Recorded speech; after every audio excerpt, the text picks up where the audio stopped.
Narcissist, 1 taong sobrang bilib sa sarili. Sobra core, na akala niya siya ang center ng universe. Pero sa mata ni Lord, delikado yan. Kawikaan 16:18.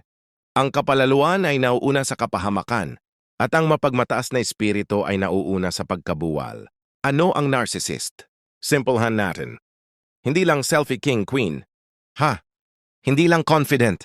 Narcissist high personality na lason. Sabi ng psychology. Narcissistic Personality Disorder NPD.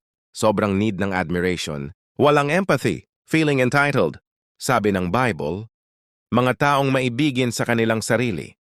2 Timoteo 3:2. Isa. Yan sa signs ng huling araw. 10 signs na narcissist ang isang tao.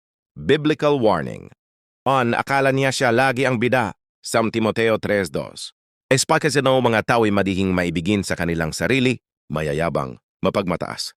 Sign. Lahat ng kwento tungkol sa kanya. Lahat ng achievement kanya. Kapag ikaw nagsalita, babalik din sa kanya. Si Lucifer ganito nagsimula. Isaiah 14:13-14. Ako ay aakyat, ako'y magiging gaya ng kataas-taasan. Ayon, laglag. 2. Walang empathy. Filipos 2:4. Huwag hanapin ng bawat isa ang kanyang sariling kapakanan, kundi ang sa iba. Narcissist baliktad. Ako muna. Ako lang, ako palagi. Sign. Umiiyak ka na, pero concern niya. Ba't mo ko ginaganyan? Hindi okay ka lang. 3. Gusto laging pinapalakpakan. Juan 5:44. O hindi ninyo hinahanap ang kaluwalhatiang nagmumula sa tanging Diyos? Sign, need niya lagi ng validation. Pag di mo napuri, magtatampo. Pag may iba pinuri, magseselos. Parang si Haring Saul at nagalit kay David kasi mas marami pumuri kay David. Samuel 18:7-8. Or hindi marunong mag-sorry. Kawikaan 29:1.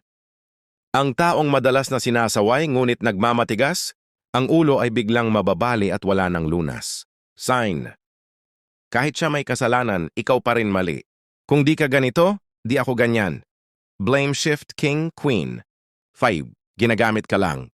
Mateo 23:4. Ay nang ngunit ayaw man lamang nilang isagi ang kanilang daliri. Sign. Sweet lang pag may kailangan. Pag wala na, wala ka na din. Ikaw ang fuel, siya ang kotse. Pag ubos ka na, tapon ka na. 6. Naga-gaslight. Genesis 3:4. Tunay na hindi kayo mamamatay. Sabi ni Satanas, binago yung totoo para magduda ka sa sarili mo. Sa napado yung OA mo? Ikaw lang nag-iisip niyan? Baliw ka na? Para isipin mo ikaw ang mali, hindi siya. 7. Inggitera pero sekret. Kawikaan 40:30. But ngunit ang pagkainggit ay kabulukan ng mga buto. Sign. Pag umaangat ka, di siya masaya. Pag bumabagsak ka, andyan siya supportive daw. Kasi gusto niya siya lang ang bida.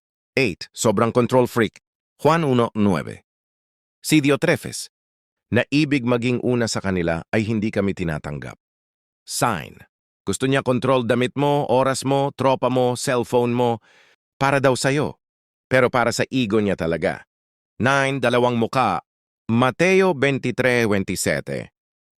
Katulad kayo ng mga libingang pinaputi, nasa labas ay magandang tingnan, ngunit sa loob ay puno ng mga buto ng patay. Sign. Sa harap ng tao, dos anghel. Pag kayo lang nabes demonyo. Social media versus reality. Langit at lupa. 10. Hindi natututo, hindi nagbabago. Kawikaan 26:11. Kung paanong ang aso ay bumabalik sa kanyang suka, gayon din ang mangmang na inuulit ang kanyang kamangmangan. Sign, paulit-ulit na lang. Sorry, pero wala naman pagbabago. Kasi akala niya di siya mali. Tropa, bakit delikado ang narcissist? Kasi gusto niya maging Diyos sa buhay mo. Gusto niya sambahin mo siya. Pero Exodo 23. Huwag kang magkakaroon ng ibang mga Diyos sa harap ko. Si Satanas ang unang narcissist. Gusto niya throne ni Lord. Isaiah 14:14. Kaya itinapon siya. Pag pumatol ka sa narcissist, uubusin ka kasi hindi ka niya mahal. Mahal niya lang yung nararamdaman niya pagkasama ka. Ano sabi ni Lord sa mga narcissist? 1. Babagsak sila. Kawikaan 16:18. Ang kapalaluan ay nauuna sa kapahamakan. 2. Lumayo ka sounds Baduns Timoteo 3:5. Layuan mo ang mga taong ganyan. 3. Si Lord ang maghihiganti. Roma 12:19. Akin ang paghihiganti, Ako ang gaganti, sabi ng Panginoon. Paano kung natrap ka na sa narcissist? Aminin mo muna. Hindi mo kasalanan. Na-manipulate ka. Juan 8:32. Ang nakatotohanan ang magpapalaya sa inyo. O lumayo ka. Physically, emotionally, spiritually.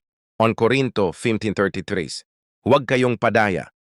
Ang masasamang kasama ay sumisira ng magagandang ugali. Third, magpagaling ka kay Lord. Await 147. Pinagagaling niya ang mga bagbag na puso. 4. Magpatawad pero wag na bumalik. Mateo 10:16. Is maging tuso kayong gaya ng mga ahas at maamo gaya ng mga kalapati. Tropa, last na. Hindi mo trabaho baguhin ang narcissist. Si Lord lang makakaayos niyan. At kadalasan hinahayaan sila ni Lord mabuhay